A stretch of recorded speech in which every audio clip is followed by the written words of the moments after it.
We are on Bloor Street right now, which is one of the most prominent, if not the most prominent, retail luxury shopping area in the city.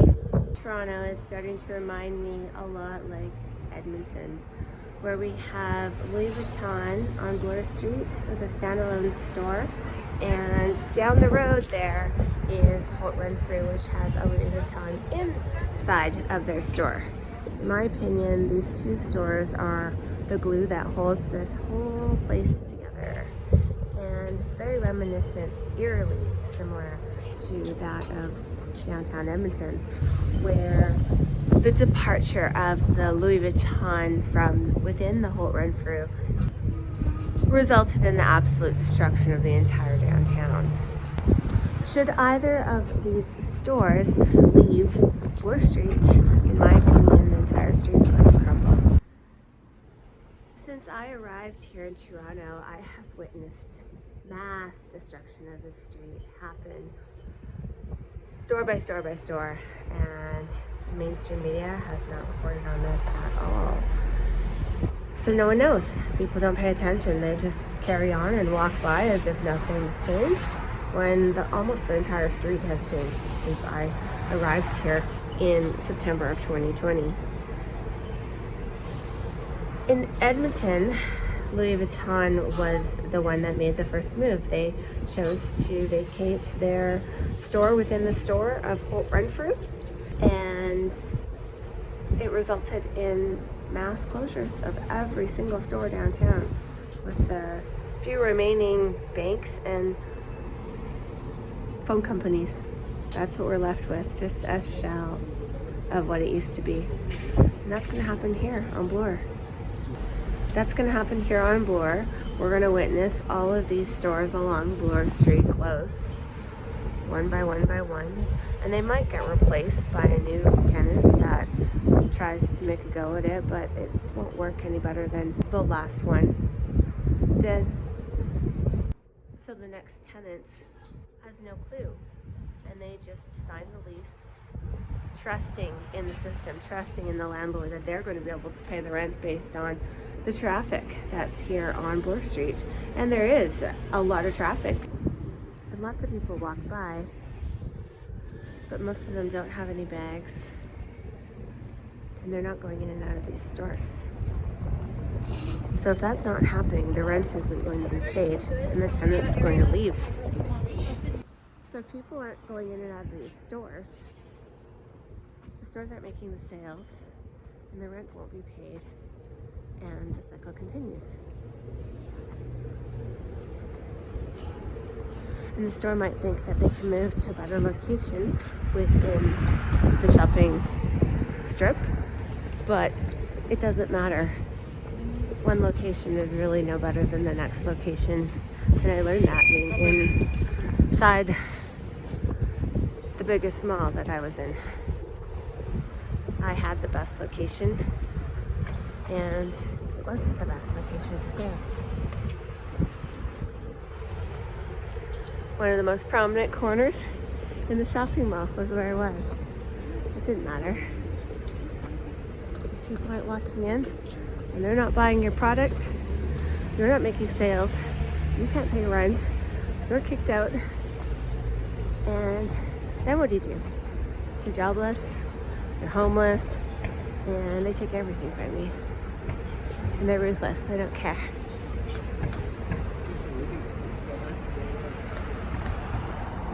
So then you move here thinking you can start fresh, start over, do this again, and you realize it's exactly the same. Nothing's changed. You'd be a fool to sign a lease like the optical store and all the others that tried and failed. And they all did their best.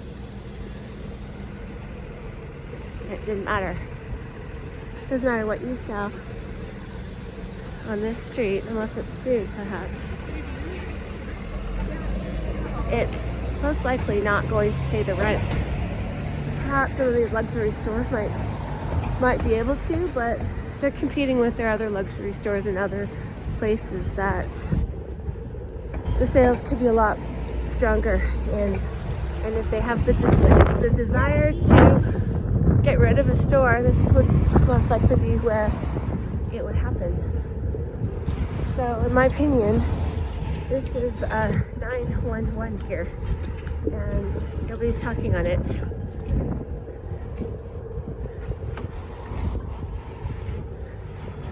This space has been vacant the entire time I've been here. And so has the Kidneys. They haven't had a tenant.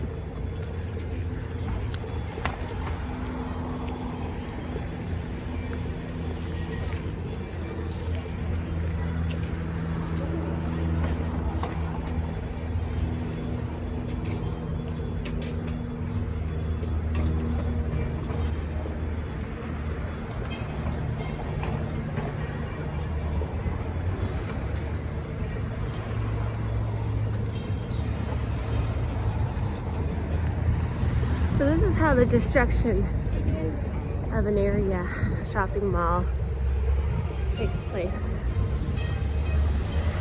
When you start to lose your anchors, like the bay,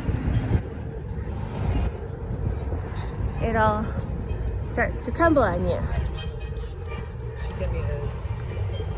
And the bay was here when I arrived, and it vacated this location.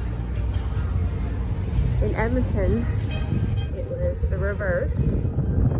Holt left first, and the bay left after.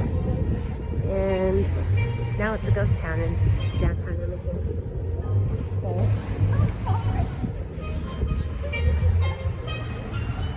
this is a very similar setup. We have the same stores, only this time it's outside. So this time, everyone's gonna see it happen. There's no curtain called a mall to cover the destruction when the news, CBC, is right in the mall and does not report on this. There is no curtain of mall walls. Everybody will see as this happens and unfolds. They'll see all these stores close. They already have. But there's gonna come a time where the gig is going to be up and everyone's going to know that it doesn't matter what you sell. Here, your odds of success are very unlikely. And right here on this corner, it used to be the Gap when I got here. And I believe the Gap was here for 30 years and it closed, and now we have Aloe here. Trying to make it smart, trying to get some sales and make a go of it. And I'm sure they signed quite the long-term lease, 5 years perhaps. Maybe more. And those guys couldn't do it.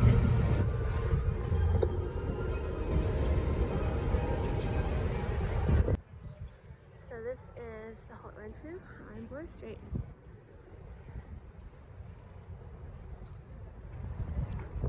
This is the glue that holds this whole place together. Eerily reminiscent of downtown Edmonton. History repeats itself.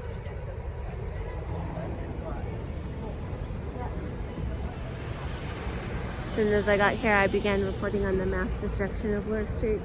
I also filmed Queen Street. I haven't done a video on that yet. It'll be interesting to see how the destruction on Queen Street plays out. But I have it all documented. That's what these people don't like. They don't like me telling the truth that the retail industry is in such a mess. And it doesn't matter what you sell in the clothing industry, your odds of making it are very unlikely. And you'd be foolish to sign a lease with any shopping center as a tenant. The tenants don't know that because the media doesn't report on that. And so they just keep signing these leases and then realizing almost immediately after they walk in that it was a mistake and they regret doing so.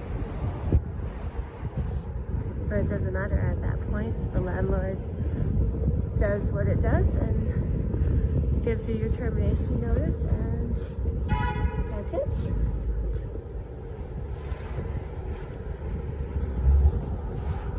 And there go your dreams. Just just like that. Media is very negligent in reporting on this. The developers have a grasp on all the retail properties. And even when they do report on it, it's very brief. They'll just admit the store closes and where it's located and where its other stores are located, and very, very brief.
So this area here looks like it's gonna have a Lululemon going in. Thinking Lululemon's gonna save the day. I doubt that's going to happen.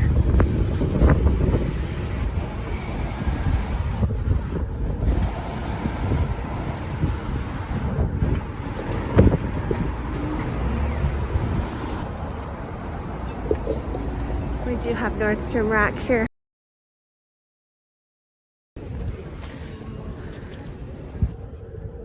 This was the bay. Has not been leased yet. And I have not heard of any up and coming development plans for this building. But they have covered up the logo with this banner. Maybe hoping people don't get reminded of what used to be here and what it is now.